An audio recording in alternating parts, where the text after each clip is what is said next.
If you look at Hollywood's current roster, it looks more like a retirement home than a talent factory. Recently, Letterboxd dropped a list of the most popular actors of the year, the ones whose names actually drive people to open an app or buy a ticket. The results were terrifying. Aside from the legendary Brad Pitt, who's basically running on vintage fuel and nostalgia, the list was packed with character actors and veterans. No young blood, no leading men, except for one, Timothée Chalamet. Here's the thing. We've entered a star vacuum. The industry has stopped producing icons. Today's young actors are talented, sure, but they're inconsistent. One day they're giving an Oscar-worthy performance in an indie flick, and the next they're disappearing into a generic Netflix rom-com because they wanted to try something new. They lack the hunger. They lack the obsession with being the best. They've accepted being just available because Hollywood treats them like disposable assets. There's no competition, no fight for the throne. There is no new Tom Cruise. There is only the algorithm. But then there's Timothée. While his peers are playing it safe or chasing vibe-heavy roles that lead nowhere, Chalamet has positioned himself as the only reliable bet in the industry. Directors don't just want him, they need him. He has mastered the art of being the center of gravity. Whether he's the lead or just a supporting face,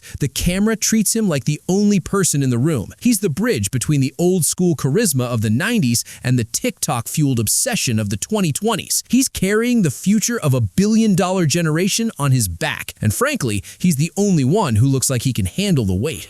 Success looks easy when you're already at the top, but Timothée Chalamet wasn't always the industry's golden boy. Before the Dune posters and the Oscar nods, he was just another skinny kid in New York getting told no by people who now claim they discovered him. He dropped out of Columbia University after just 1 year to bet everything on a dream crashing before it even took flight. He was desperate for a breakthrough, but Hollywood looked at him and saw a kid who didn't fit the mold of a leading man. Imagine losing almost every role that defined the last decade. Chalamet auditioned for The Theory of Everything, Manchester by the Sea, and even the MCU's Spider-Man. He lost them all. He was told he was too young, too thin, or simply didn't have a round shot. But this rejection became his secret weapon. Instead of trying to bulk up or fit the action hero stereotype, he leaned into his uniqueness. He retreated into the world of independent cinema, where the stories were raw and the budgets were small. He wasn't looking for a blockbuster anymore. He was looking for a soul. This period of being unwanted by the mainstream forced him to hone a craft so sharp that when the right role finally appeared, he didn't just play the character, he owned the screen in a way Hollywood hadn't seen in decades.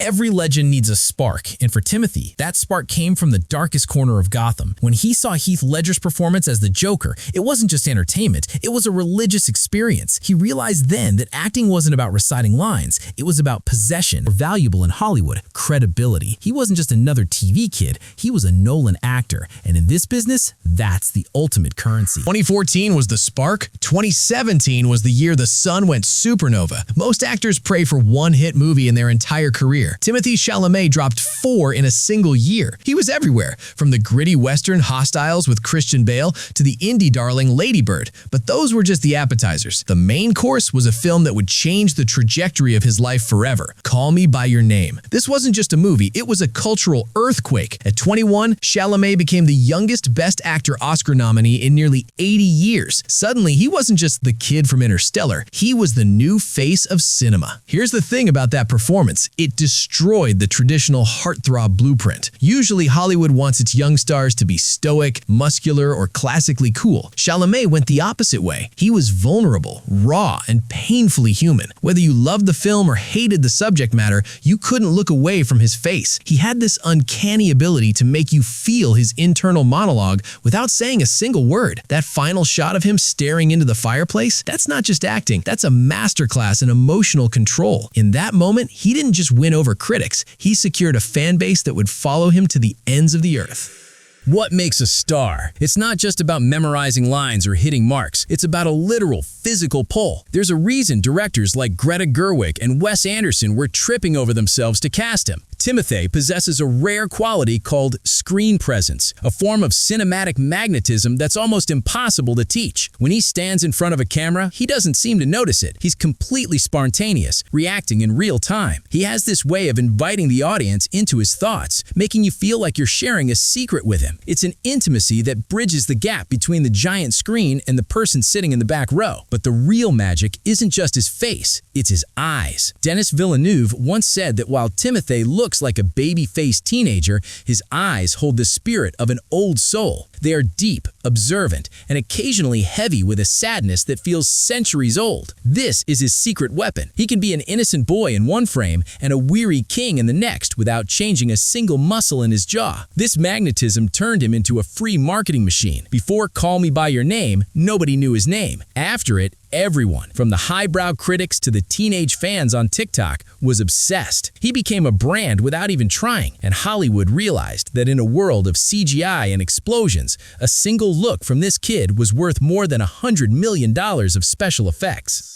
By 2021, Hollywood was facing an existential crisis. The pandemic had gutted theaters, and the era of the original blockbuster seemed dead. Then came Dune. It was a massive $165 million gamble on a story that many considered unfilmable. But director Denis Villeneuve knew he only needed one thing to make it work: the right Paul Atreides. He didn't audition anyone else. He said, "I needed an old soul in the body of a teenager." Villeneuve saw in Timothée the same regal, haunted quality that defined the legendary stars of the past. He wasn't just looking for an actor. He was looking for a savior for the theatrical experience itself. The bet paid off and then some. Dune and its sequel didn't just break records. They turned the Chalamet brand into a billion-dollar insurance policy. He broke a 45-year-old record held by John Travolta, starring in the two highest-grossing films within an 8-month span, Wonka and Dune Part 2. Suddenly, the industry realized that Timothée was the only young actor who could actually drag people away from their streaming apps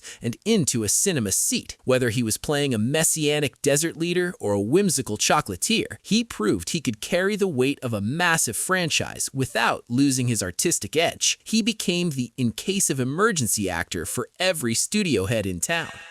Success at this level always comes with a target on your back. As Chalamet climbed the Hollywood ladder, a whisper started growing into a roar. Is he actually that good? Or is he just the beneficiary of a desperate system? Critics began pointing out a pattern: the Chalamet default. They argue that whether he's in a spacesuit or a chocolate factory, he's always playing a version of the same sensitive, brooding loner. Some even go as far as to say his acting is hollow, relying on his distinct bone structure and messy hair to do the heavy lifting, while his eyes remain curiously blank. The label Overrated started sticking, fueled by a feeling that he's being shoved down our throats because Hollywood simply has no other options. But the backlash took a darker turn recently. During the press tour for Marty Supreme in early 2026, Timothée dropped the humble indie kid act and went full ego. He started calling his own performances top tier and the best acting of his career, even comparing himself to legends like Marlon Brando and Daniel Day-Lewis. Comedians like Chelsea Handler ripped into him, calling it hard to listen to, and contrasting his arrogance with the quiet humility of Leonardo DiCaprio. This is the overrated trap in full effect. When the media's worship and the actor's own self-promotion collide, it creates a delusional rant that turns fans into skeptics. People are starting to wonder, has he stopped being an artist and started being his own biggest fan?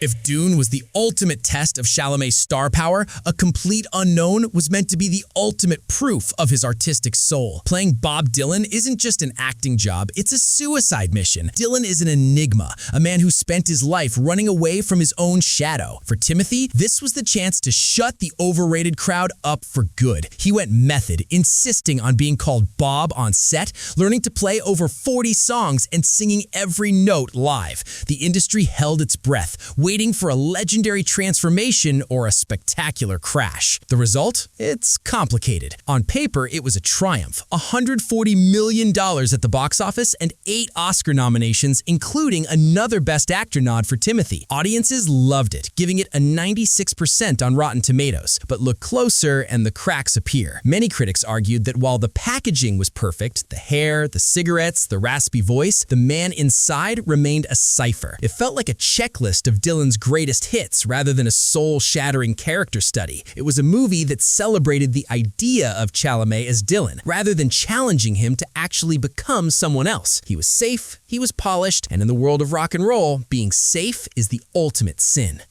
Here's the thing that makes critics' heads explode. Timothée Chalamet is arguably making more money being a brand than he is being an actor. While he took a relatively modest $3 million for a massive project like Dune Part 2, he reportedly pocketed a staggering $35 million for a single fragrance ad with Chanel, directed by Martin Scorsese. Let that sink in. He made more for a 60-second commercial about blue smells than for a 2-year commitment to a sci-fi epic. This is the new Hollywood economy. It's not just about the movies, it's about the aura. Chalamet is playing the game like a high-level influencer, using his red carpet fashion and avant-garde style to stay in the headlines every single day, even when he doesn't have a movie in theaters. This strategy is brilliant, but it's dangerous. It's the same hustle Sydney Sweeney admitted to, doing every photo shoot and brand deal possible just to pay the bills, because the actual acting paychecks get eaten up by taxes, agents, and overhead. But for Chalamet, it creates a credibility gap. When you see a guy in a backless red jumpsuit or a sparkly harness more often than you see him in a complex character role, you start losing the illusion. You stop seeing the character and start seeing the celebrity. He's walking a razor-thin line between being the next Daniel Day-Lewis and being just another Instagram star who happens to be good at reciting lines. If he's not careful, the smell of money will eventually drown out the craft of acting. We've seen this movie before. In the late 90s, a young man with a pretty boy face and undeniable talent became the center of a global hysteria. His name was Leonardo DiCaprio. After Titanic, he was trapped in a gilded cage of teen idol stardom. He could have spent his life doing easy rom-coms and cashing checks, but he chose to burn it all down. He sought out the hardest directors, Scorsese, Spielberg, Inarritu, and forced the world to take him seriously. Today, Timothée Chalamet stands at that exact same crossroads. He has the fame, he has the billion-dollar franchises, and he even has the 2026 Golden Globe win for Marty Supreme, where he beat out DiCaprio himself. But the question remains, does he want to be a legend or just a headline? The 2026 Oscar race has solidified him as the youngest actor since Marlon Brando to earn 3 lead actor nominations before age 31. He's no longer a potential star. He is the sun that the entire industry revolves around. But as he gears up for Dune Messiah, the stakes have shifted. DiCaprio once told him, no hard drugs and no superhero movies. So far, Chalamet has followed the script. But in an era where star power is measured by Instagram engagement and Chanel contracts, the temptation to stay accessible and cool is stronger than the urge to be great. If he keeps chasing the $35 million smell of perfume over the gritty sweat of a transformative role, he risks becoming a ghost of what he could have been. Hollywood is ready to crown him. The throne is empty, and he is the only one with the keys to the castle. But the real test isn't in the box office numbers or the red carpet suits, it's in whether he can survive the hype and rediscover the kid who sat in a dark theater cut scene in Interstellar. Timothée Chalamet is the last living icon of a dying breed. Whether he becomes the next Brando or just another internet boy depends on one thing: whether he decides to take himself as seriously as the world takes him. The credits are rolling on his youth. The real movie starts now. Thanks for watching to the end. Let me know what you think in the comments down below. I'll see you in the next one. Take care.